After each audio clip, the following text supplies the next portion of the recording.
procedure does not require, we're live now, okay, good.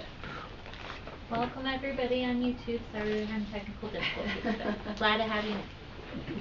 So policy 5400 procedure 12, this is in alignment with new state law that will go into effect on July 1st, 2025. This is providing for postpartum leave as well as for parental leave. It gives those definitions in the actual policy. It's outlined in state law, and then we outline that in our policy. Postpartum leave, just so that you understand, is for an individual who's recovering from childbirth. They can have up to 3 weeks if they are a full-time employee. And we did change some confusing language that was around line 51 initially, because it was talking about those that are more than full-time would get a prorated amount, and we were talking about that, and it's because we have individuals that will be like a 0.75 FTE, so we prorate it in that way, so they're technically working 30 or 35, or a 40-hour employee will sometimes be listed as higher than that depending on where they're landing in the salary schedule. And so we just changed that language so that it says reflecting the amount by which the employee works, so that it's prorated based on that. So if they're a 35-hour employee, then that's what the leave would, they would be compensated at that rate. Notice that on line 51 it says this leave is additional to and is not charged against any other type of paid leave the employee has. This is our big difference. And what we had before, where employees had to accumulate that leave and use their own leave in that process. Parental leave is for obviously a parent, that you get 3 weeks of leave. So a woman who has had childbirth then could have 3 weeks of postpartum and 3 weeks of parental leave. A dad can have 3 weeks of the parental leave. Did I screw that up at all, Jason? Okay. So 6 weeks for 6 weeks for a woman who's eligible because she's given birth. And that's on top of the 12-week FMLA? No, it's part of FMLA? Yeah, it's in the same time frame. That's just how it's paid. Yes. Okay. Yeah. So 6 weeks is paid. They can take an additional 6 weeks that's unpaid as part of FMLA. Perfect. Yeah, I know it's 12 weeks. So yes, but we are obligated to pay for that 6 weeks of paid leave. So this was also given to employee associations with no issues with that policy, but our recommendation is to just post it on our website, and we can put it as a second reading. It doesn't necessarily require a vote. I don't have an issue with it being voted on, simply because I do think it suggests that the Board of Education supports such a measure as this, and that this is a priority. This is a cost to the district. It's an important cost. It helps us keep really important employees in our organization, and it's something that's long overdue despite the cost that's in place. And so maybe it's more of a symbolic type of situation, but I would be fine with that. So to clarify, until this change right now, this version, we didn't give any paid leave other than what they had already accrued through the normal process. That's correct. Okay. Yep. And now we're giving up to 6 weeks. Yep, that's correct. Go ahead, Jason. There's a lot of nuances to this. I need to get one more. Please, we have an hour for policy. Let's go. So employees had to use 10 days of their actual leave, and then it converted over into short-term disability, which they still use 40% of their leave a day, and we matched the additional amount to get it up to 100% as they used it on out. So that's a part of how we have been doing it for quite some time, as far as support for parents who are have children. Which is actually better than some other districts that I've worked for. So that even in that position, that was better. So Monica, did you have something? Yeah. So on line 51, you crossed out less than or more than full time, but then in line 72, it's oh, the I same gotta fix that. sentence. Does it say it again? Yeah. It says Dang it! Thank you. Oh, I'll fix Good it. job. Nice. thank you so much. Oh my gosh, I'm so glad we have many eyes. Okay. Tell me the line number again. 72. Thank you. I knew it was in there. Anybody else have anything on this procedure? Okay. The recommendation is to still have a second reading. We can, or we can't put it on today's agenda because we didn't, but Right. but we could either put it in the first meeting in April, or we can go ahead and put it on the all-day meeting. So we can just take that back to policy committee and they can make a recommendation. Or we say we don't usually vote on procedures, Mhm. so It can just go. what do you guys think? Do we vote on this? Do we? I like Wendy's idea that it shows that we care about the procedure by voting on it. This is a sort of a, Yeah. I don't know. And it doesn't go into effect till July 1st. Yeah, So we have time. so we have time, so we'll just put it on the March 28th. Okay. Okay. All right. Our next one is policy 4210, which is term of instruction, and 4210 procedure 1. So 4210, we got rid of the 990 hours of instruction because that's no longer in state law that we have to verify that. So we're just providing clarification for that. Length of the school year, we basically said that there's 180 days, and then on those lines 25 through 35, it shows what can count as an instructional day. So students don't actually go to school 180 days. We have 3 professional development days that count as instructional days, and then we have 2 compensation days that come from parent-teacher conferences. So students are actually going to school 175, if I remember right, of those 180 school days. We could take an additional professional development day. We have not done that. We haven't needed to do that.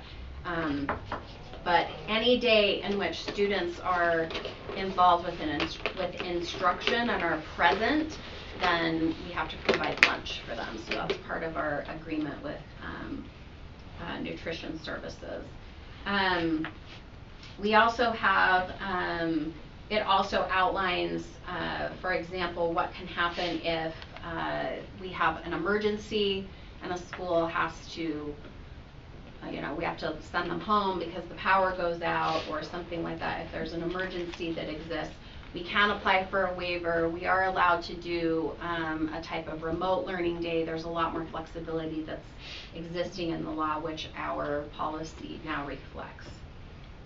And then we also, on line 78, if you go down, it talks about kindergarten assessment that we have up because kindergarten is now part of our regular WPU is how they fund it. It's not optional extended day kindergarten funding.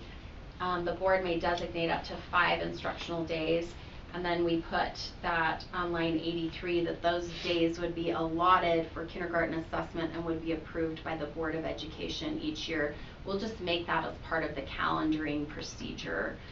So when you adopt the calendar, then we'll specifically state how many days are set aside for that kindergarten testing. We also changed some language on line 97. Exceptions for students we put with specific needs instead of unusual problems. I have no idea where that language came from. I think that was from an older Just to make sure we're all aware. version. So we're all aware that none of us are responsible for that language. I think the original date of this was 2014, so you're all free and clear.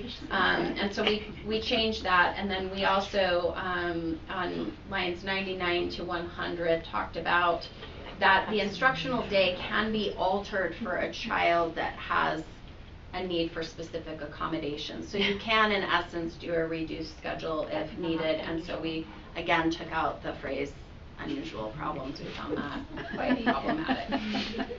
Unusually And then lines 105 to 110 are these after school and evening sessions. Notice that it says that they shall be admitted into these programs because we have so many different ways for students to achieve credit recovery and enrichment and things. That's no longer required, and so that seems particularly outdated. So that's a particular policy. Then what we chose to do on the procedure first was approval of school calendars, and that every school was submitting their own calendar. So they were submitting their own parent-teacher conferences and all sorts of things. We have all made that pretty consistent, and we realized that we don't have an outline procedure for how we adopt the district calendar, and so that's what we put into this procedure, was that calendar. There's a proposal process that will come up with 2 to 3 options that reflect the different priorities that have come out from our stakeholders, whether that's 2 weeks of vacation, 1 week spring break, and before Memorial Day, whatever that is. And then we send that out in a survey for a vote. And then Caleb would present that information to the Board of Education by the December meeting. And then it is the responsibility of the board to vote and approve on which calendar. Really quick? Yeah. I thought that we had already made the conclusion that we didn't have like priorities, like those were the main priorities that have happened year after year after year. Yes, that's correct. So we're not doing a survey for priorities, it's just a survey That's for correct. the different Calendar. Yeah. calendars. They just reflect those different options. So if you notice in line 34, it says these options will reflect the priorities of the community. Because and we I used just to ask listed for those what those. priorities, Correct. but we're We not don't doing do that anymore. No, we don't. Okay. Because they kept coming back exactly the same. So, and everybody has different priorities. So we figured if we create 3 different enough calendars, then they can vote for the one that reflects the ones that matter the most to them. The board is not required to vote for the one that wins in the survey. The board will choose whichever calendar they want to. It doesn't delineate that we just show you what the survey results are. And then once that calendar is approved, then the Deputy Superintendent, Director of Communications and Human Resources will work to put together the professional development days, the end of quarters, the teacher compensation days, and the AB schedules. And then we publish it officially. So we now have that approved, but we want that all done by March 1st, so that whole process is complete. And just to clarify, something we discussed in policy meeting is that this might feel like a change in one way, that we aren't going to vote again once they've done the AB schedule, end of terms, etc. That's not going to come back to the board as this stands for another vote. Right. So if you think that should I be think- different, now is a good time to. Right, I think it's yeah. because this last year we had to have a vote on it, but because we were Because it was physically changing the Yes. That's correct. calendar.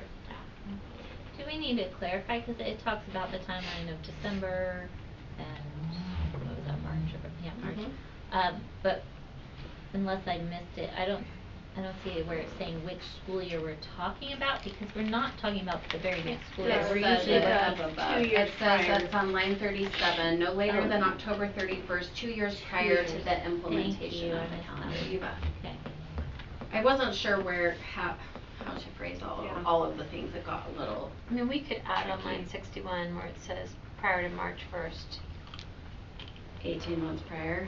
That's what I was like. Yeah, that's fine. Take it back. I just want you to know Just I have leave the it. exact I know, same. yeah. All right. I was sitting No, in my I office think today it's good. doing the exact same My thing. eye was just looking for it like at the beginning of the Okay. paragraph, but it's there, Yeah, so it's we're just, good. it's We're just good. hard because we have an October 31st and then 2 years after it, so we talked about that. Should we add a line under the purpose that says that the calendar adoption process will occur 2 years prior to it going into effect? We could add that as part of the purpose. So it's right there at the top of that procedure. So it could say, the purpose of this procedure is to clarify Provo City School District's processes for the proposal of an adoption of the calendar for a specified school year. Calendar adoptions will take place 2 years prior Yeah. to their implementation. Or they're not concluded, but they will begin. They will begin 2 years Yeah. prior. Yeah. That sounds good. Okay. Love it. Yeah, because then it gives very clearly the timeline a little bit.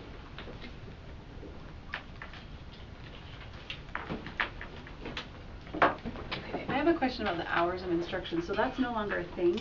So like teacher saying, could we start the school year with ease them into not a full day, like that email? Mhm. Is that As long as they have something that- 4 hours of instruction, then Uh, yes. okay. Yep. Okay, thanks. And we have some students who will have a half-day Wednesday and. We have so many. Half day Wednesday and Friday, We have yep. so many students. Sure. That really is a real thing. But the 180-day requirement is still Yes, state that's correct. requirement? Yep. Okay. Okay, our next policy, so we'll take both of these and just put them out for feedback and a second reading, and we can take that, policy committee can decide whether they want to pull that to April or do it in March. Typically we have that feedback go out for a little while, but if we put it on the website and we haven't gotten much feedback on it, then it might be something that we want to accelerate, but it really is fine. We have a calendar already. This isn't going to go into effect until the fall anyway, so just allowing for that feedback I think is great. Policy 3150 is compulsory attendance, and it is an awesome read. So if you have not read this, man, it's amazing. So our policy was called student attendance. The state does want it phrased as compulsory education, so we just decided to call it student attendance and compulsory education. Really, some of the changes in here are, this is all information that's coming from state law that was updated in our last legislative session.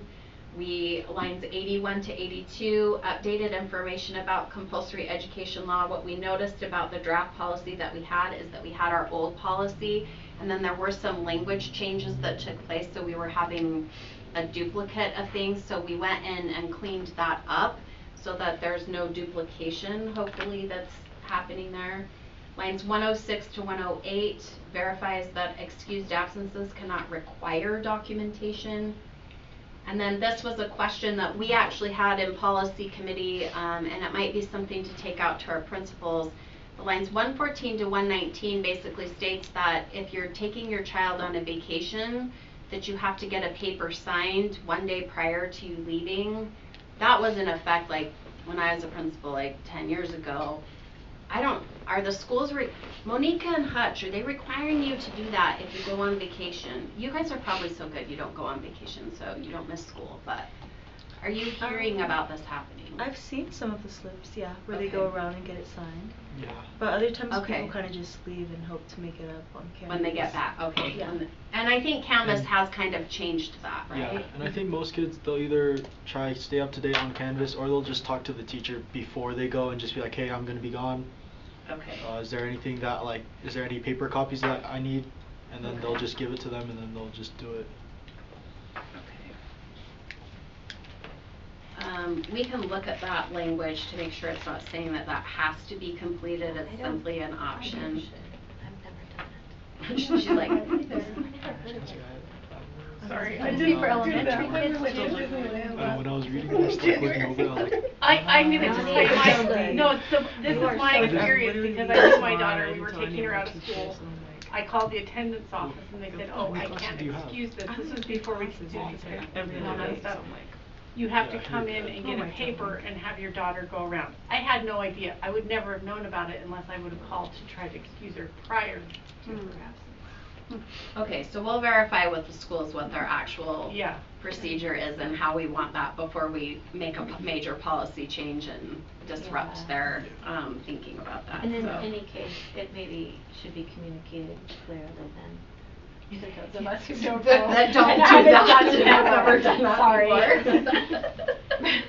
Well, Probably that's what has I'm been. saying. That I probably didn't know do. about it until I called the attendance office and then they said, this is what you have to do. Yeah, I was like, no, I think oh, it would okay. be good to be clear. Yeah, I think so. Okay. Lines 132 to 133 just states that a homeschool student is excused from compulsory public school attendance. They just wanted to make sure that that language was in there. And then to define what we mean by interventions. I think there had been some concern prior that the interventions were going to be very punitive, and really it's about having conversations with families and trying to see if there are barriers, transportation barriers or things like that, that they wanted to know a little bit more about that. So that's why that definition ends up there. On line 193, on the definition of truancy, it does talk about that we have to have, for a student that's in an online program where they're doing kind of this learner validated attendance, if you will, that we have to have that established in our policy. That is in our online education policy. We are currently working to update that, so that would be a piece that we'll want to make sure that that definition of learner validated, so that we're not counting somebody as truant because they haven't logged in for X number of days, or if we are, what does that look like, and are we clearly communicating that with an online student? I believe that we do that right now, but we just want to make sure that that's consistent. On line 205 in the state code, it uses the phrase truancy officer or truancy official. We have really, as a district, moved away from that terminology to state student family advocate. Those are the individuals that really reach out and try to work with families, and so hence that's why that meaning is there. And then lines 226 and 260 distinguish between a compulsory ed violation for an elementary student versus a secondary student. They're obviously dealt with differently, and we added that language because it was just like, it was embedded within it, and so it was very confusing that that was talking about an elementary kid, because you couldn't tell until it got to the age, and then a secondary student, so we tried to clarify that language. Lines 285 through 297, we have struck that out. It is laid out in the procedure. And then line 300, really administrators or school resource officers are the individuals that take truant students into custody. We really don't want, you know, like student family advocates doing that. They could be with an administrator, so you have the two adults, but it really is the administrator that's doing that so that the student family advocate maintains positive relationships with the student and family. Attendance marks are in procedure.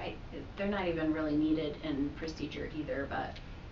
And then line 346 lists all of the conditions to exempt someone from compulsory attendance.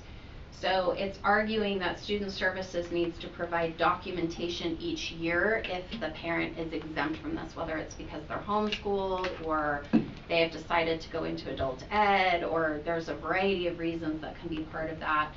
We're going to work with student services to figure out what that needs to look like, because I feel like we could figure out an electronic verification of that. Like, I don't envision this being like some certificate that's stamped and notarized. I think there are parents that are concerned because there is language in the law that, especially if you're dealing with an elementary age student, that you can report the parent to the Division of Child and Family Services for educational neglect. That philosophy is changing, right? And so they just want to be able to say, if I'm stating that my child is being homeschooled, then I get this exemption from compulsory attendance. So we're still figuring out what that would look like. Yeah, we'll figure out what that will look like. That's just part of the procedure itself, and so and it's a new it'll be in the procedure itself as to what that will look like. So then 402 to 413 are the responsibilities of parents for homeschooling their children, and then the district and state do list requirements that a student must achieve at each grade level. It is on USBE's website, and then line 421 was redundant. We struck that out. 438, report attendance to USBE, and the district has to make reasonable efforts to promote regular attendance, which is illustrated in the procedure. And the procedure is the same. This procedure was adopted in June of 2024. There have been no changes to the procedure. We run our students through either a truancy side or a mediation side. So, you know, if the parent is excusing the absences and the kid is missing 40 days, then we're trying to help the parent understand why attendance is really important. We run it on the truancy side if the parent's like, I just can't get my kid to school, and we need to run it through a behavior screening, and they're looking for some help from the law to get their kid to go to school, then we can run it through that truancy side. We always try the mediation side first, however. So we can place this on the district website for feedback and then bring it back in April for a second reading. Any questions?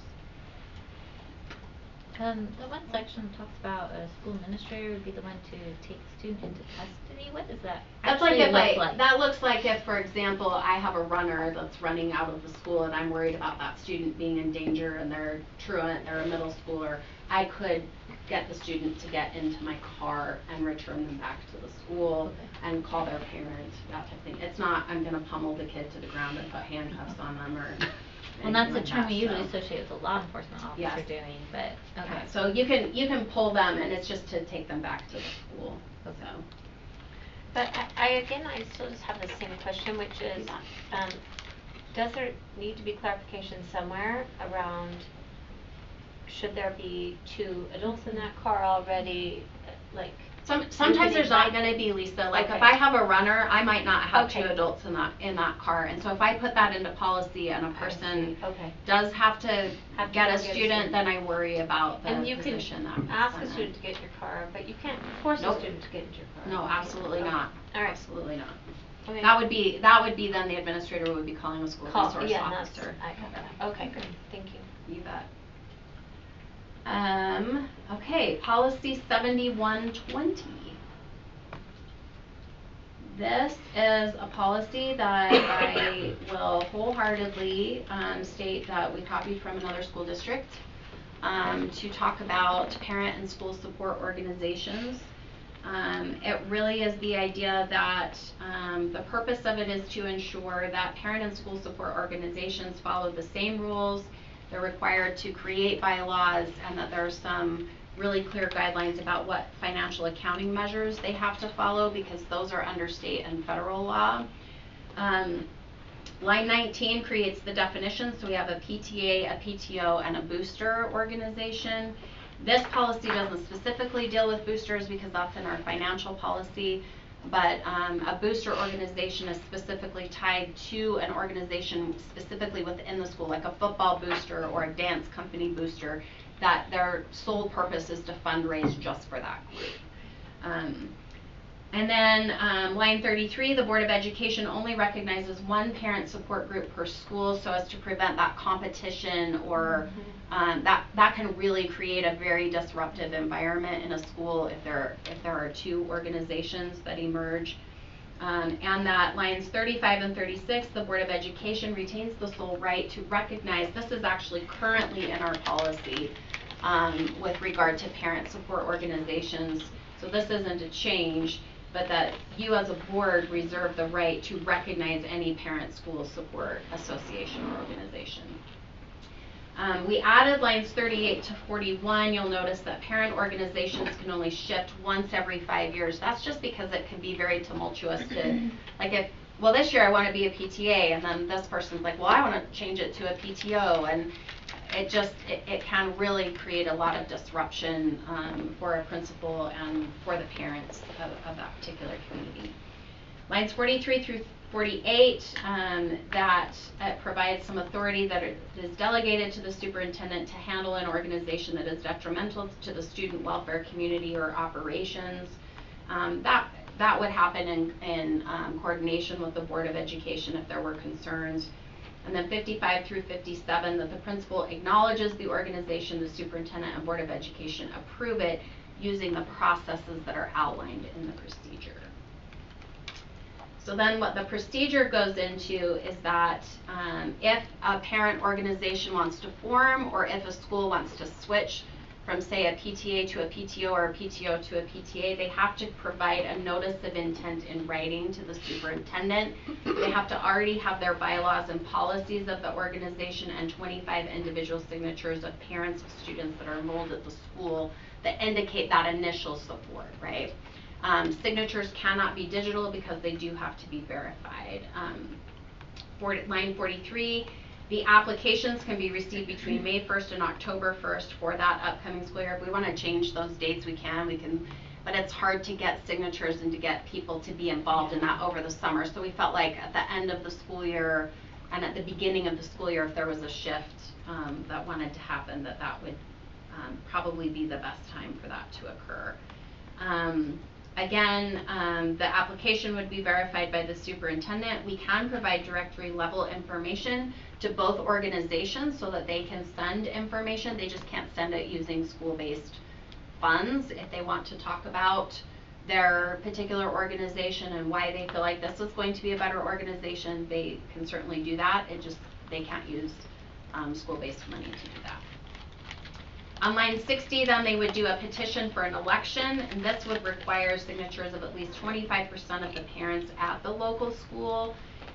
Recognizing that signatures can't be collected on school grounds or district property, it can't be collected at district events. There would be one community meeting that would be hosted for both organizations to present information to the parents of the school.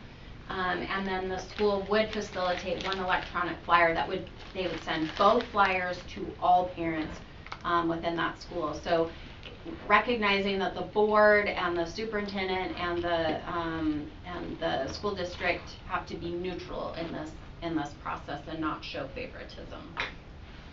Then in line 93, the election starts to take place, can't campaign, and then there's a drop dead date, right? When all ballots have to be received, the superintendent sets that date. It is by secret ballot, ballots are mailed.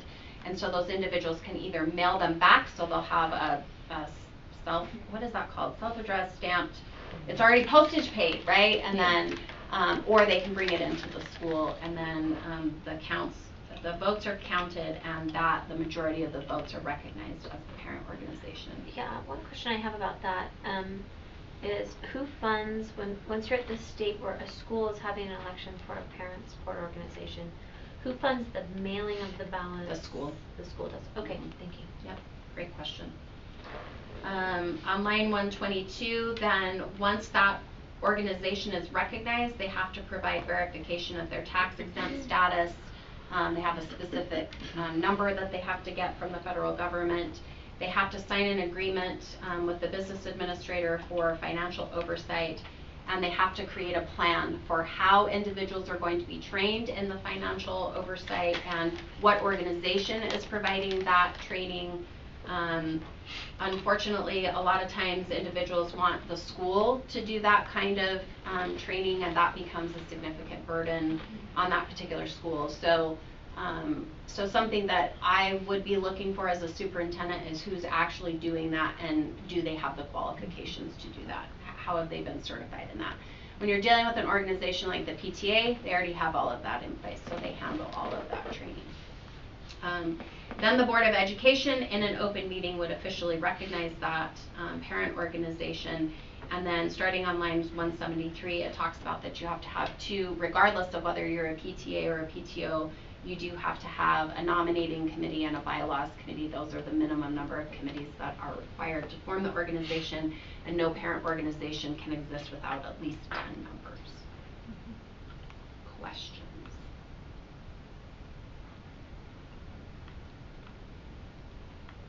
It's just dead silent.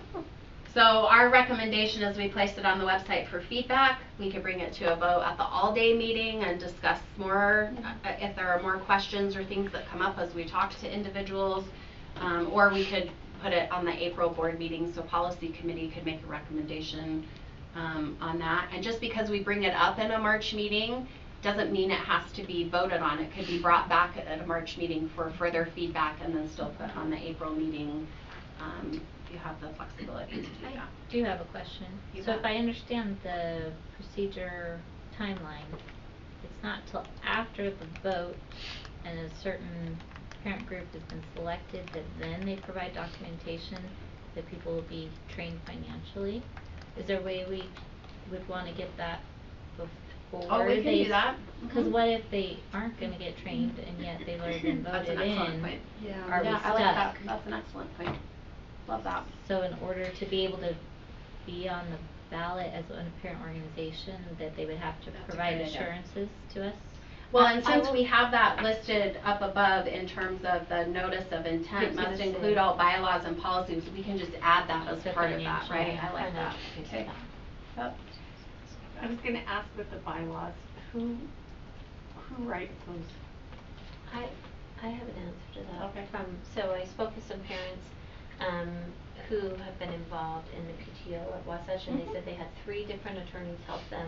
Huh. There was a process of time to draft their bylaws and make sure that they had those examined and made sure that they were appropriate and thorough enough to support their organization. And those attorneys then know that it is in accordance with law. Right, Yeah. but that's not a school sponsored process at all, that's So a parent the parents, organized. the That- parents Parent would be paying for organization that. would have to pay That's for that. Yeah, they have to, yeah, so PTO is served well if they have those resources, right? Yeah, Like, that's okay, correct. we have Okay. attorneys or accounting resources to do our And books. and those PTA, things. if the school that's choosing to go to a PTA or a new school, that's kind of already built into the structure. Yeah. PTA is like, here's how I you. mean, and you can change your bylaws. And you have to. But I mean, But the main, But the the main main parts, things are yeah. already done. Yeah, generally Both- like certain Both parts. structures have to update bylaws every 3 years by law, and the Yep. PTO has to submit that for their 501c3 status as well, and they do. That's correct. Yep. So, and as long as both, Yeah. either organization follows that. Yep.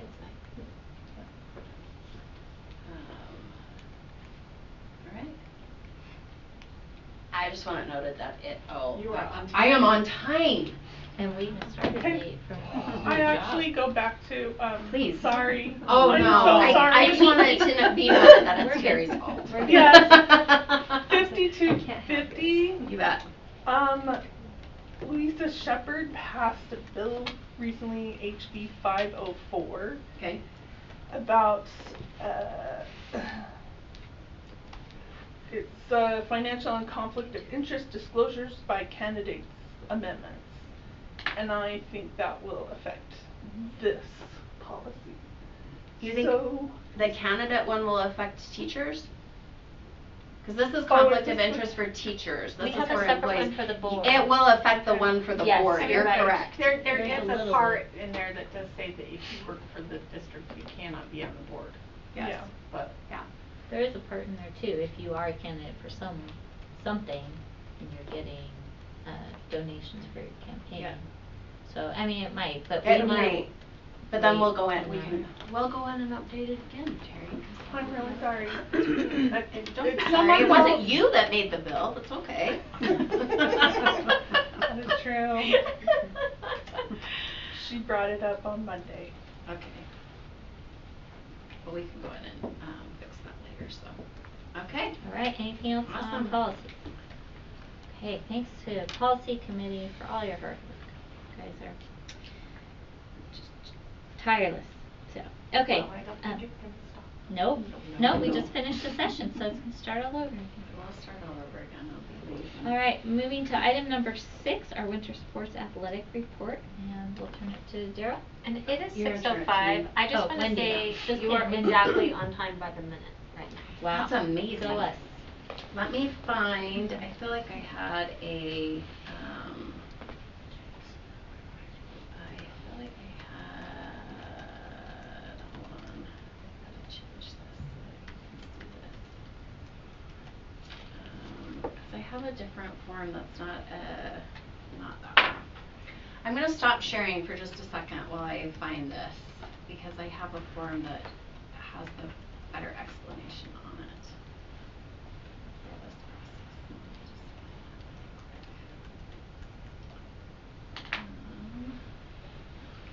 Here. See, now I'm just gonna make us be behind, you're welcome. You knew that was But gonna all happen. working. sorry for bragging about I it. know, you jinxed me. Sorry. Oh, no, you're good. It's your birthday, you can do whatever you want. No, that's not true. Well, I think it's true, so.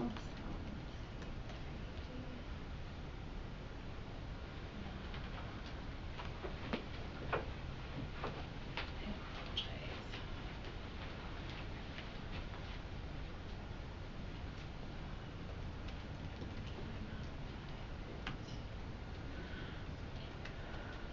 Right there.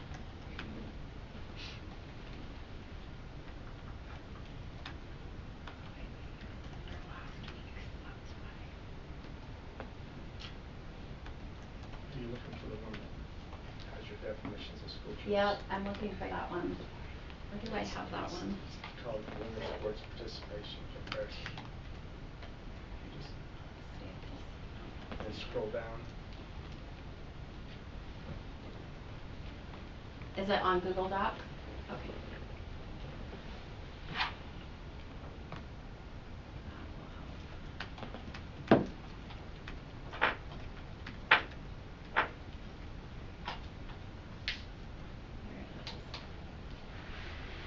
Oh, it does have my, yep, that's the one. You're amazing, thank you.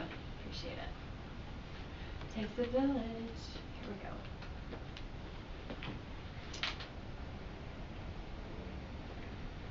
Sorry, Bonnie, I was trying to take it back. I suck. Here we go. Okay. So, what we've done here is, you'll notice it's color-coded. So you have your total number of participants. So your orange is going to be Timpview, your green is going to be Provo. It has it broken down by grade level. SC means those students who choiced in. So they followed regular, and it has the definition down here. So SC means students who used open enrollment to choice into a specific school as per state law. If they came in as a 9th grader, so you'll notice that all of these school choice here came in as a 9th grader at Timpview, which means that they use that choice, they're not considered a transfer student because they had never established eligibility elsewhere. If that makes sense. When they're listed as a transfer, and Daryl's going to correct me if I get this wrong, when they're listed as a transfer, it means, you'll see this definition down here, a student who established eligibility elsewhere and transferred through the open enrollment process and had to reestablish eligibility at the school that they're requesting, so whether that be Provo or Timpview. They could have also moved into our boundaries and had established eligibility elsewhere and then have to be approved through UHSAA. They can also claim a hardship, say they have been bullied, then they have to go through a hearing through UHSAA, and then UHSAA can grant that exemption. Otherwise, any transfer student that comes in, if they're competing at the varsity level, has to sit out 50% of the varsity contest. But there are these other ways in which UHSAA can grant that approval. So a full family move, those particular pieces. So we have boys basketball, we have one transfer from each of the schools. So that would be an example of an individual where that's the case.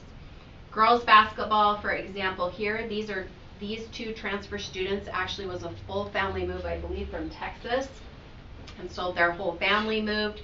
So technically they had been eligible elsewhere, if you will, and then they're coming here, but it was a full family move. And so, and you'll notice the participation rates, your basketball rates are pretty similar across the board, and you'll notice not a lot of disparities in terms of who's choicing in. When they're choicing in as a 9th grader, they're really making they're really committing to that school as a 9th grader. The number that I get concerned about is this transfer column.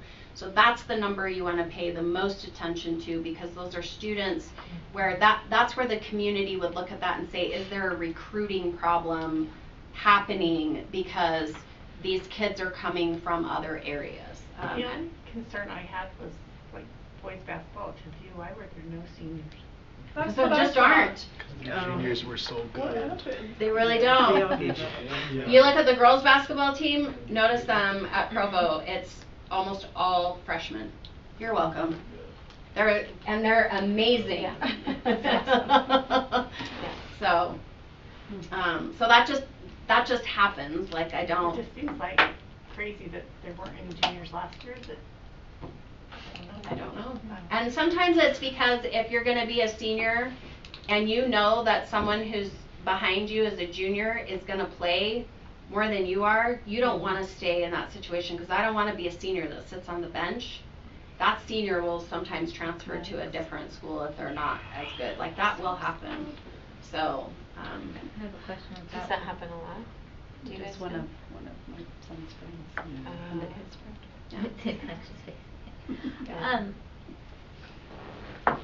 Why would we not be concerned about recruiting when they come in as a 9th grader? because in my mind, you have state law that allows a student to go anywhere that they want to. And because you allow state law says I can go to any school that I want to. you can't hold a school responsible for the fact that a student is following state law. As long as it's open enrollment. Yep, as long as that school is open to that I mean, I get the enrollment. technical aspect of that, but can't a coach go find all the good 8th graders and I'm not saying it's happening, I'm just thinking through this, I like. think while it's legal, it is problematic that, because if you live in a school's boundary and wanna play, but that school has brought in incoming 9th graders to play that are gonna take the spots of the kids that live there, I think that's problematic. I know it's legal. I know there's not something you can do to say you can't do that probably, but I don't love that practice. So I was not insinuating that that's happened here, I Right. just, the statement of, well, if they come in as 9th, we're not worried, I guess I would like to just make sure the practices of our coaches are above board, right? I agree. Yeah. I just don't want people to assume that because someone is moving in that there's something. I also think you need to look at, like, I don't get alarmed by these kinds of numbers. I get alarmed when those numbers start hitting, half of the team, right? And then I'm gonna look at that and say, there's something weird going on here, right? And so then that's a conversation that Daryl would have with that coach and with that principal about kind of what's taking place here, like just understanding what the perception is. The coach may or may not be aware of what's happening, probably is aware of what's happening, but then that's a conversation about what does that actually look like in that process. If you feel like there is recruiting happening, like if you saw like weird numbers, like who would investigate that? That would be us that would investigate, but you would have to go to those players and say, were you contacted by the coach prior to you coming here? And part of and Daryl, you could probably speak to this more, part of the problem is that now that you have all of these weak balls and different things that are taking place, they're gonna go where their coach is. Like my whole baseball team as a high school principal came from Harriman because that's where the assistant coach coached. He never had to say a word to him. It was just they knew that's where he was, that he was at Jordan High, and they wanted to stay with him because they had built a relationship with him. I don't think that you would never have found a text message from him, you would never have found an email, you would never have proof of, I mean, that's the level of proof that you would have to look for. Just because somebody says, well, I heard that person talking to them, that isn't enough to hold that coach accountable for that. So you can turn that in, but sometimes it's not even about the coach. Sometimes you have this club ball and these club leagues where buddies can get together in 7th and 8th grade. They might look at different schools and see opportunities where maybe they have a chance to compete at a younger age, regardless of who the coach even is. So you might have 4 or 5 athletes get together and go to a volleyball school where maybe they had a large number graduating or something. Club sports has definitely had an impact on high school sports. There are some sports where scholarships are offered to club athletes without them even stepping foot on the court at the high school level. So it has had an impact. And sometimes being able to have a choice with your club team is part of it. In this case, I don't think that is anything going on here, but in the big picture, that's kind of what happens throughout the state once in a while. You'll get an influx of 9th graders that have been together for 2 or 3 years maybe. I just want to say I really appreciate though that this is just something we could routinely look at. I feel like it's more transparent. It just helps us and everyone else see a little more clearly. The one thing I do want to say is when I contacted the TDs, they could put names to those number columns, and they were able to say, one of the transfers was an assistant coach in another sport. One of them sat out 50% half the games. They identified them and knew who they were.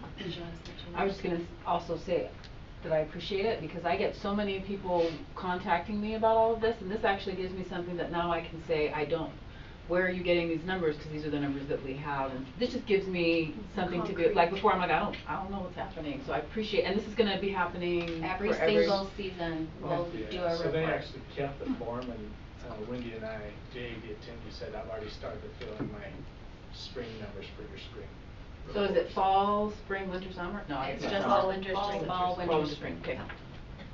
Thank you. You've got drill, you've got swimming, boys and girls wrestling, and then you have your total athletes there. Questions about that? You are right, like at that point, when we start an investigation piece, there's two different ways that can go. So we start an investigation on our end to see, you know, what's happening in a particular program, who might have information about that, and it can also be reported through UHSAA, and they can look at, well, let's look at the kids that have come through, who has been granted a petition, what's been happening, and double checking those particular pieces. So Darryl now has like a register my athlete account. He can go in and see every athlete in the district, and so can verify all of those different pieces. So there's a district person that's overseeing Maybe you all should of this explain what too. register my athlete, because I don't think Oh, that's a everybody good point. understands that. So every single athlete that wants to play in one of these UHSAA sanctioned sports has to register through Register My Athlete, where they're putting in their address, they're establishing basically their eligibility. If they have played, They turn in their they turn in their physical. physical, they turn in all of their documentation and everything through that. So we have a running list of everybody in the district, and Darryl has access to that for all of our high schools. I'd love to hear from our student board members if you have any like thoughts in general around this topic.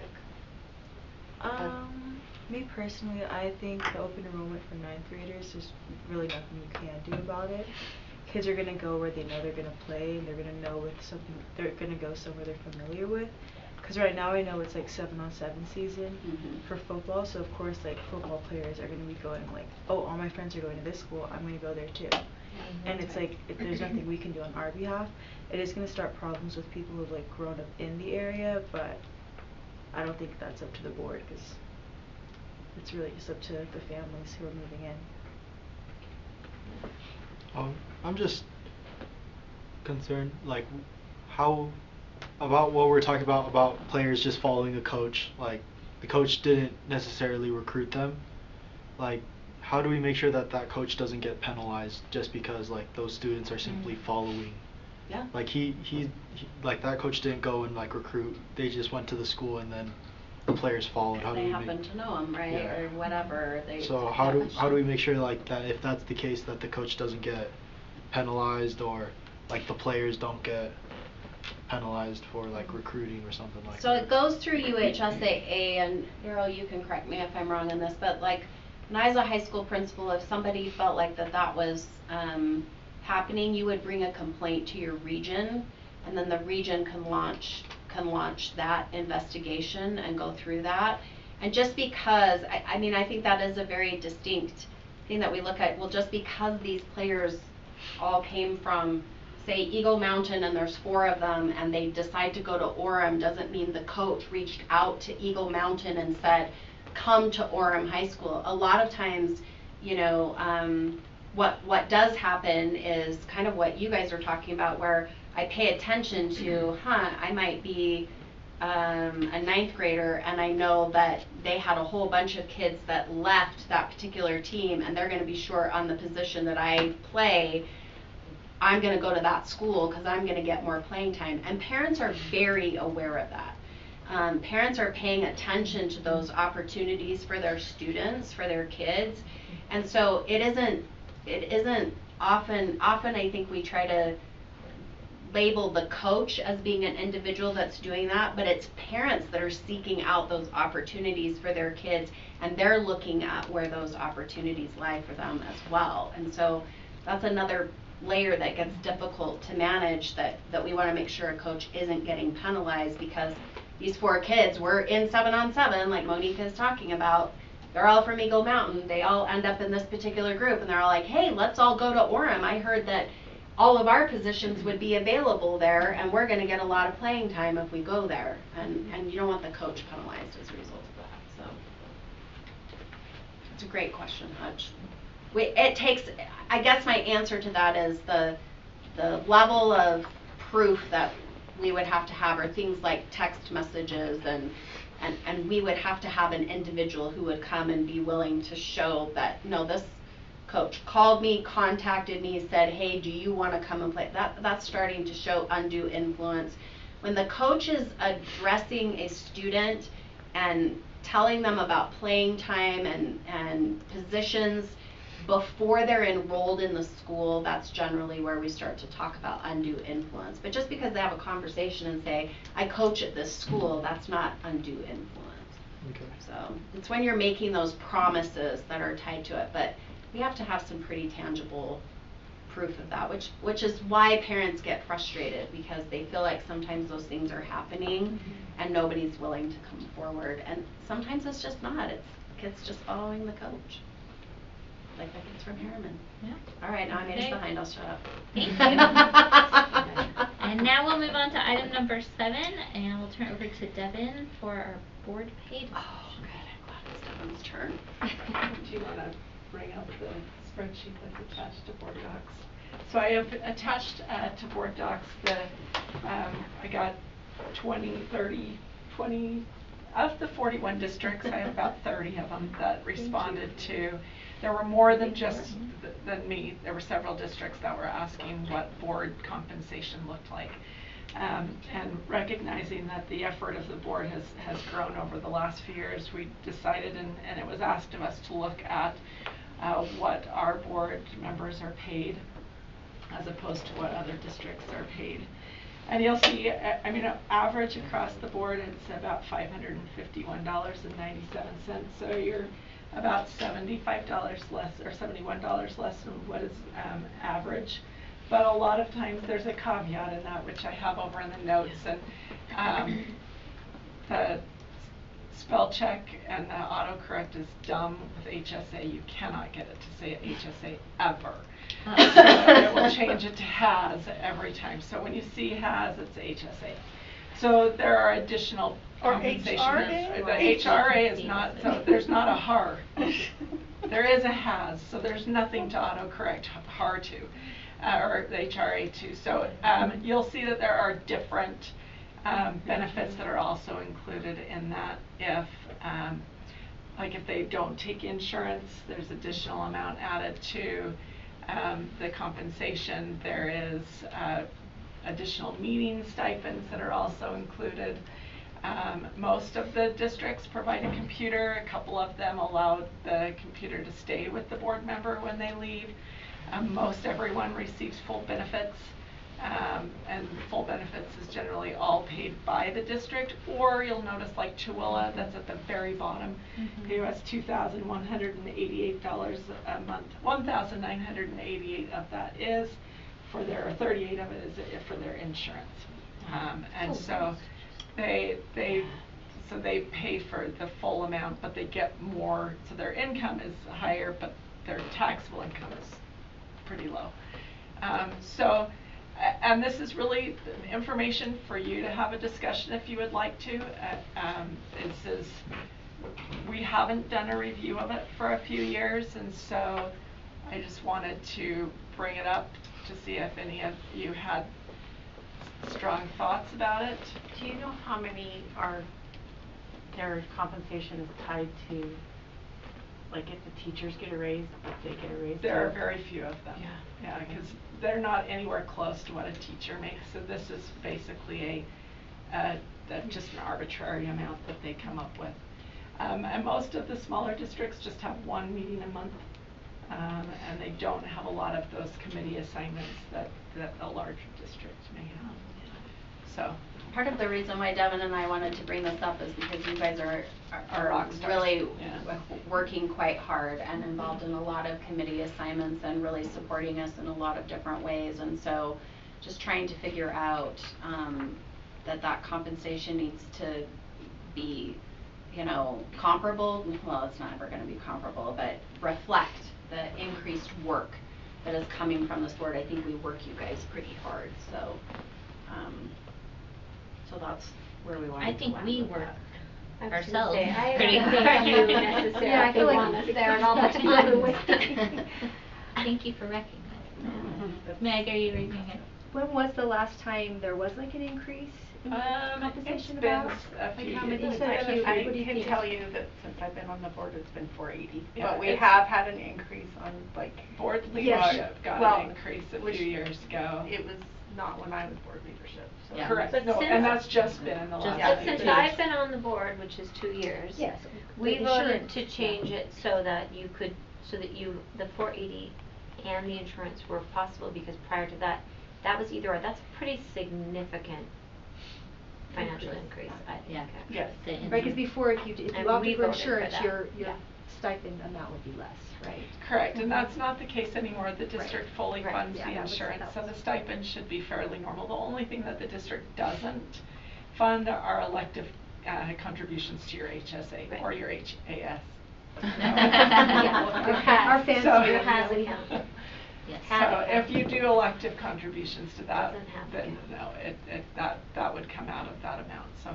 Yeah, but the 480 has been in place. 480 has since been in I've been on place. the board. I think that 480 was put in, if I remember correctly, we're looking back at 2009 or 10. Okay. That amount, and I'd have to go back, I could go Yeah, back, but. general's fine, I just kind of. But it's been a curious. long time since that's been looked at. And the requirements are a lot more. We didn't used to have monthly, two meetings a month, you know, and Yeah. a lot of committee meetings. So I'm not making a recommendation one way or the other. Sure. I just feel really strongly that it needs to be looked at, and it's something that I want. We don't have to make a decision tonight, but it's something that I would like you to have a discussion about. Well, how about this, in the interest of time, if there are any questions that we want more information about, let's put those out now, and then we can kind of process these numbers and come back another time and discuss, do we wanna make any changes? Do we wanna look at any changes? Do we feel like we're where we should be? Those kinds of things. So does anyone, Jean, go. Are a lot of these that are 250, are those smaller districts? Those are up, Those yeah, are Katy, all of them? North Summit, Daggett, yeah, the bigger one, the biggest one of that group is probably Uinta. But Uinta also gives money to them if they don't take their insurance, so. Okay.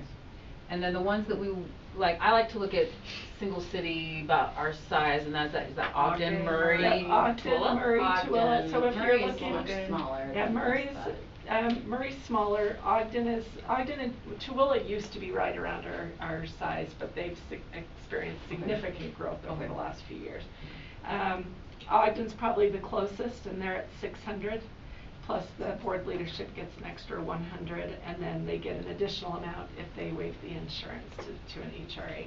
How much extra does our board, I should know this, do we get, does board leadership get paid? It is 100 or 150, 120. About 100. 120, something like I that. can't remember, we voted on It it. is, so it is recommend, 120 because so. it's 600 a month as opposed to 480. Okay, any other, go ahead. Yeah, I was gonna say the city council is looking at their pay right now, and I found out that they have a a committee that looks at it every 4 years. So it's on a regular cycle that they look at it, and I know. What do they make right now? Do you know? Way more than us. Okay. Like no, they're getting like almost like 30,000 a That's year. one way to answer that. Yeah. I'm gonna tell you right now, I don't have enough to pay you $30,000. You just raised your anxiety level, like. Just saying. No. But the idea is that we look at it on a rotating, regular So, basis. Could you do something for us I to would look love at like, to. what it would cost us to move from 480 to 600, like for the board, and maybe some extra like meetings, like how much per meeting and Sure. what meetings those Yep, would I can consist put of some or plans whatever. together. And that could be a whole discussion, right? Do we wanna get compensated for each committee meeting, and how do we make sure everyone's committees And are that's another- equal opportunity to make more money, so do we wanna go there or not, or do we wanna just raise overall? So those are things to consider. I really appreciate this, and I do think, yeah, there's reason to consider increasing pay, especially if I think moving forward, like, okay, who can do this job if it's, you have to have certain privileges that, you know. No question. But, my caveat right now, I personally, in this current year, the bond we just took out, I feel hesitant to have this discussion I right now. don't know when there ever is gonna be a good I discussion. guess that's about why it. if True. you There'll make always it be something. programmatic, like every 4 years we talk about Yeah. it, it's less painful because it does, like I just the tone of this conversation right now, given everything that our teachers are dealing with right now, with the financial implications of this legislative session, it's tricky, but you're right, that it will always It'll never be a good tricky, time. but I agree that this is uncomfortable conversation to me. I Is think this maybe we something- could get some numbers from Devin on the impact that it would be, and Sure. then that can help us decide is this the time we do wanna consider it or Is not. It's segue maybe into the next discussion, but is this something that the community could look at? I was gonna suggest that the community. I don't know, commissions because look they at- could look at these different amounts that other districts are getting. I'm just, That could be an option. One thing for sure. though, I would say then, are we gonna show them what our teachers and support personnel make relative to neighboring districts? I mean, I'm not saying I don't think it's valuable to get their input, but I would also want their input then on those other pieces, and then that's a huge discussion to throw into a community connections conversation. Alright, is there anything else specifically about this, and then we will move on to the community connections. Alright, thank you Devin for getting all that information. I do know Timtic is not on here, I don't know how much they make, but I do know they don't get benefits, cause they were finding people were running for school board just to get benefits and people who didn't actually care about yeah. That's what happens when you take benefits. So from then your they took out employment. benefits, yeah. Yeah, that's right. Alright, okay, we're gonna move on, this week we have the first meeting of the Community Connections All right, Committee. we have two large Large purchases. Oh my gosh, Sorry, yes, it'll be super sorry. fast. These are not gonna be, these are not Okay, gonna be thank difficult you ones.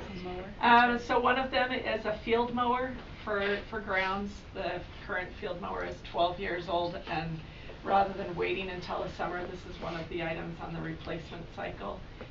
We would like to get it in before we start mowing the lawns.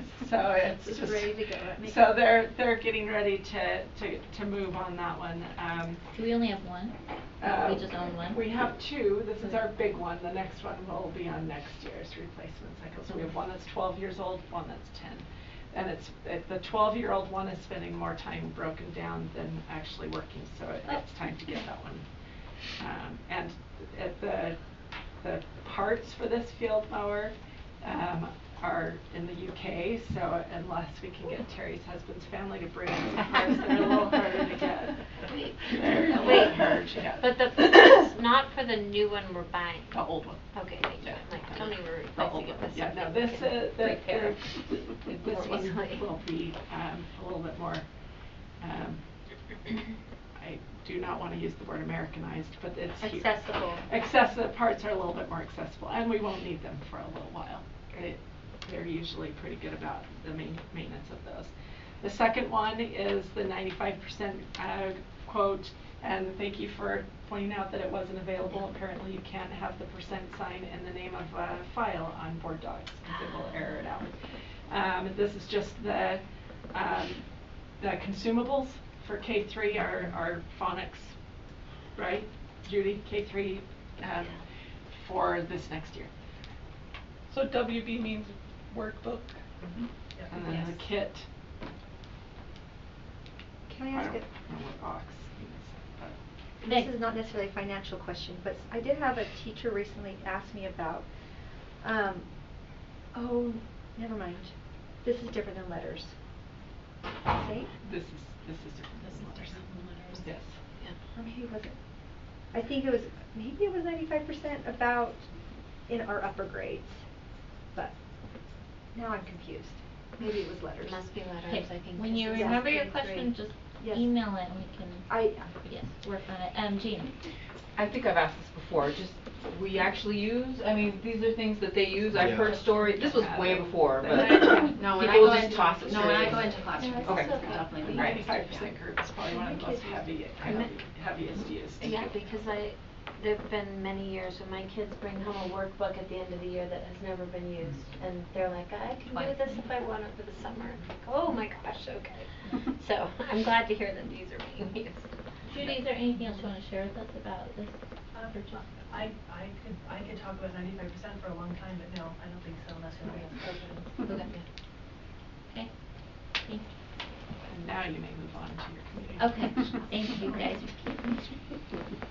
Alright, Community Connections Committee meets this week, and the purpose of the committee is to take a topic, a question from the Board of Education to then, for them to study over the course of a few months and come back to us with a recommendation. And so tonight we wanna kinda hone in on what that is. I guess I've always just kind of assumed with this timing that it would probably have something to do with our boundary and feasibility study, but that's for us to decide. Is that our most pressing thing we have right now that we want them to help advise us on, or is there something else? And once we pick that topic, then what specifically are we going to want them to look at and come back to us with, so. I don't know if we have enough information from the boundary study yet to take it to the communication study, like, in my opinion. I agree with that, and I think timing wise might be off, but something that I really would value our community to give us some input on is the way our DLI programs are right now in our neighborhood schools, and you know, kind of the associated costs and some of the pros and cons of those. I know people love them, but there are also challenges inherent in the model. If you only have one English class per grade, for example, et cetera, at schools, and so it might be something for, I would like to hear how our community feels about running DLI programs in neighborhood schools versus the possibility of running them in a magnet school. Isn't that something you would want the parent advisory committee to explore more than the citizen? Yeah, maybe, I don't know. Because I get concerned that the community connections committee, they don't have Okay, kids in I the see what you're school. saying. Yeah, So that they makes might, sense. they Okay. might not, several of the individuals that are Yeah, on that you're committee right. might I not think have that. for because we're thinking of possibly going through truth and taxation, having the community look at like why we're doing possible truth and taxation, and do we want to have more money for AIDS? Do we want to have and Meeting our district needs and our budget. Yes.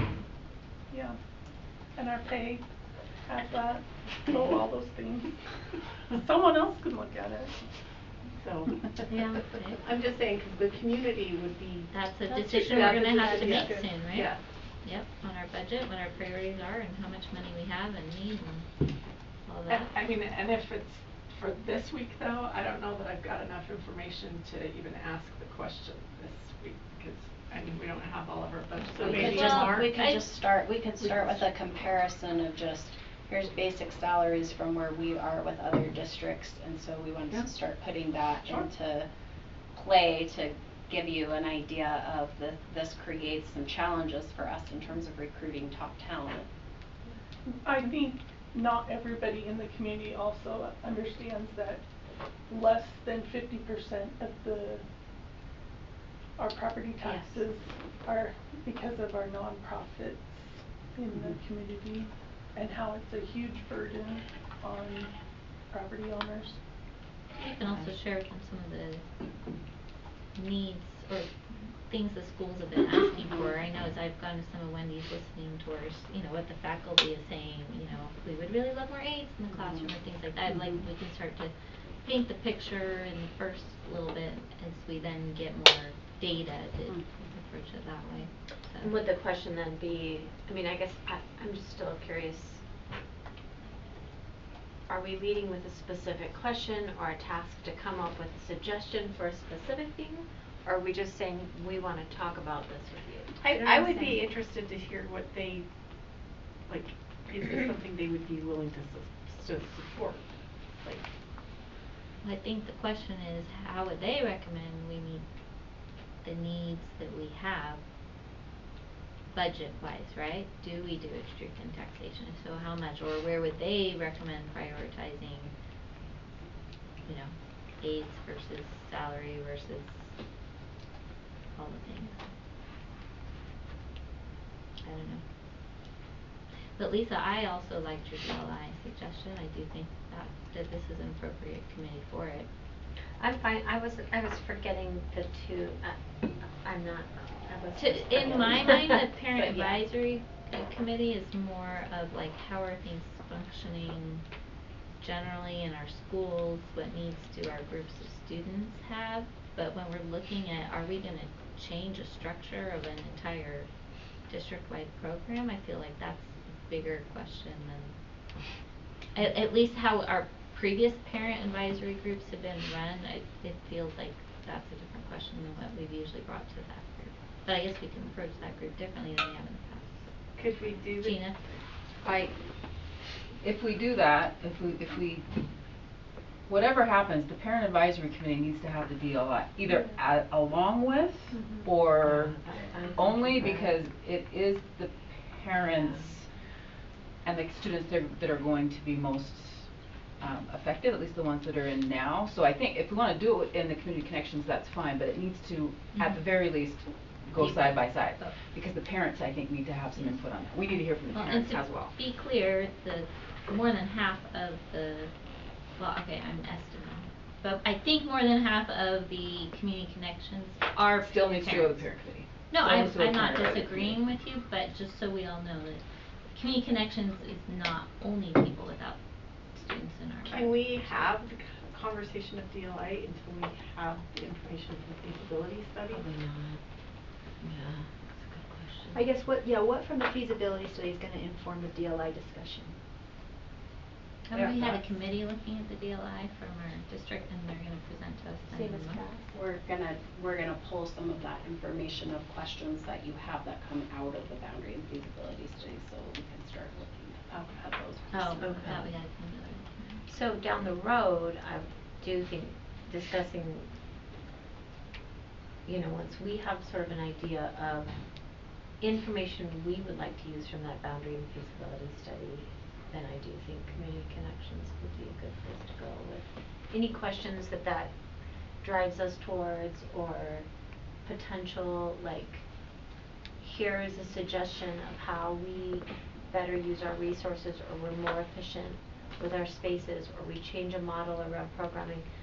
I do think that could be a conversation then for the community. I don't know. If we're not proposing I thought we were anything further with along that in that. boundary and feasibility study information yet, I guess you could just present it for information to community connections, but unless there's a question, I'm not sure, you know what I mean, or a ask from that. I think So- the question you could ask is, are you gonna be upset if we change boundaries to even out the capacities of our buildings? We have 3 schools where the capacities are below 70%. What does the communities feel for changing boundaries? But that's probably more of a parent question than it is a community question, because like, I don't have kids in the school district, you know, like, what do I care if the boundaries change for a particular school? It doesn't necessarily matter to me unless I had grandkids or something that lived there, so. I mean, that's why I think community would be truth and taxation. I think so. Okay, I that think makes you're right. sense, yeah. Okay. And bonding. Mhm. Yeah. I think that's a great first question. Yeah. Okay, so specifically, kind of giving them a picture like we're starting to get, we'll continue to talk about, of where we're at budget-wise, what needs we have, What's what realistic possible that you could options bring, we could do. like, when is the meeting? It's Thursday. Thursday, but Thursday, this is gonna be over several months, so we don't have to have all the information ready this Thursday. And this would get, like, maybe, I mean, I'm sure you already have it all, but I was just thinking, like, it would be great if they had, you know, if they just went over, like, their meeting norms and expectations and get to know each other a little bit, who's in the room, why are they there, like, that's probably enough for a first meeting anyway, as well as, like, here's a general overview of what our first conversation will be about, right? Like, you wouldn't have to have all the facts and figures by Thursday to start that. When we could start the process of, Devin and I could put together some information, like what are some of the pieces of information you would want to have that would help you? Yes. And then we could even send that to them maybe ahead of time, so that then they can look at it, and then we can have the Right. conversation and And if you really wanted to, we could do kind of a really broad overview of the finances.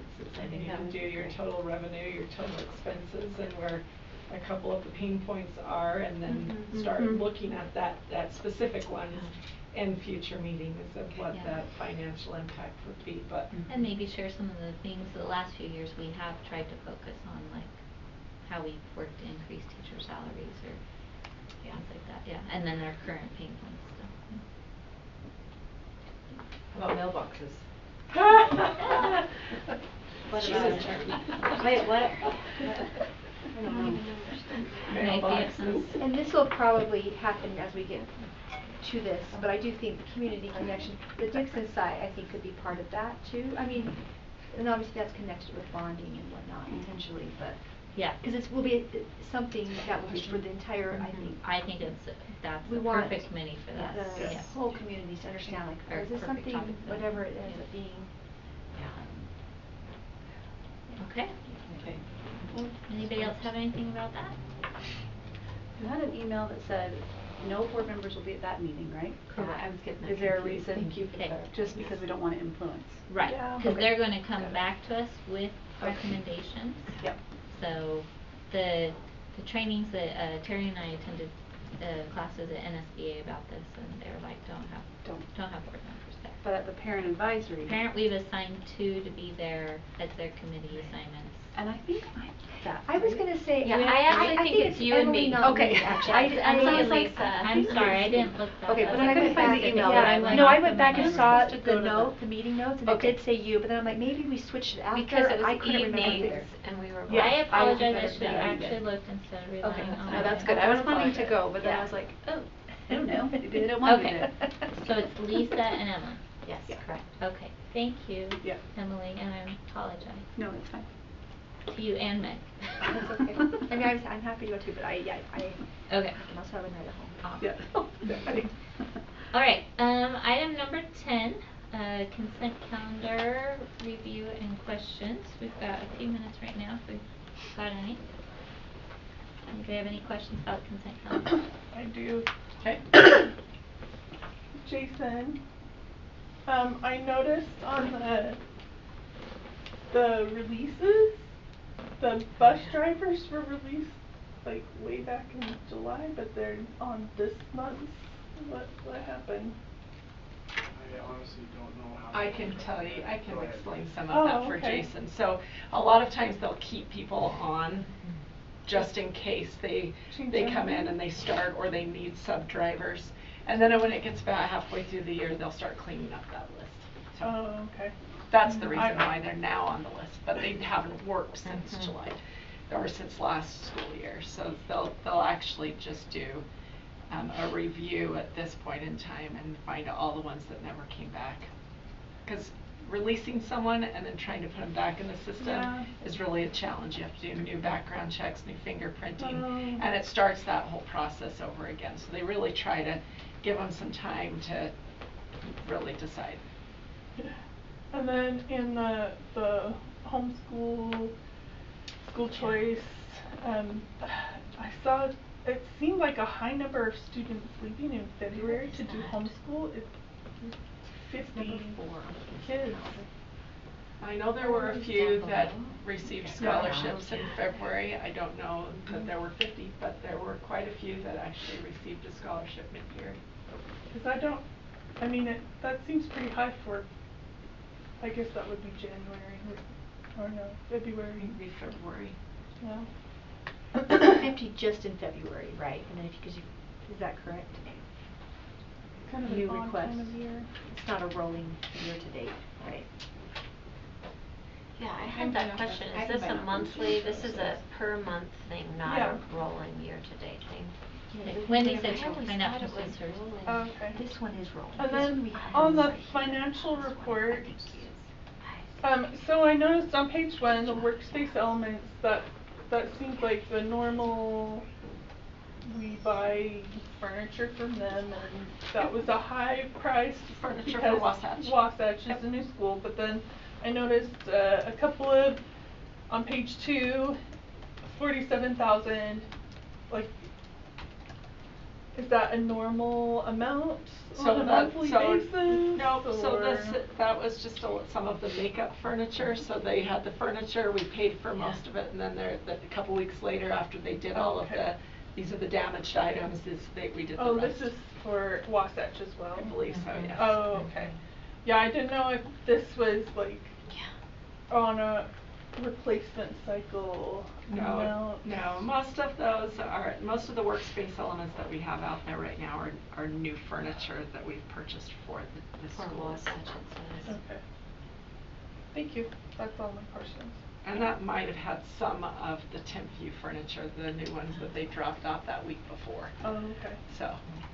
Okay, if anyone else has questions, you can ask them at the business meeting, and we'll go ahead and move on to our calendar items. Just draw your attention to what's listed there. We have our regional meeting for USBA on Thursday.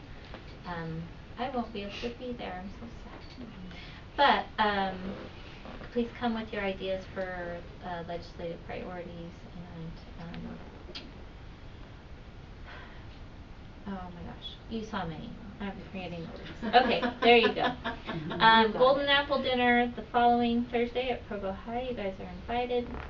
And then the following Friday, and Golden Apple Dinner, just to clarify, is the PTA, like their Teacher of the Year awards. It's always fun to celebrate those teachers. Lisa, were you raising your hand? No, I'll ask it later. Okay. And then we have our second meeting of the month, instead of being on a Tuesday, is our all-day board meeting on Friday, March 28th. So.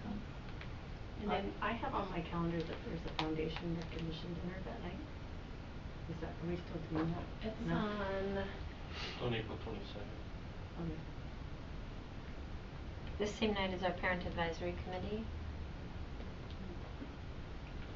Not everyone. Yeah, okay. I don't have the Superintendent foundation Dow, thing on she that. needs to be on my calendar. For the outstanding educator? It Yeah. was the same night. That's usually, yeah, in April. Yeah. Okay, it's not in March though, Melanie, so we'll Okay. get back on the Thank you. All right, do you have a motion to adjourn study session? I move that we adjourn the study session. Okay. A motion made by Board Member Boyce, and we are adjourned. And we will try to start in 6 to 9 minutes. Easy.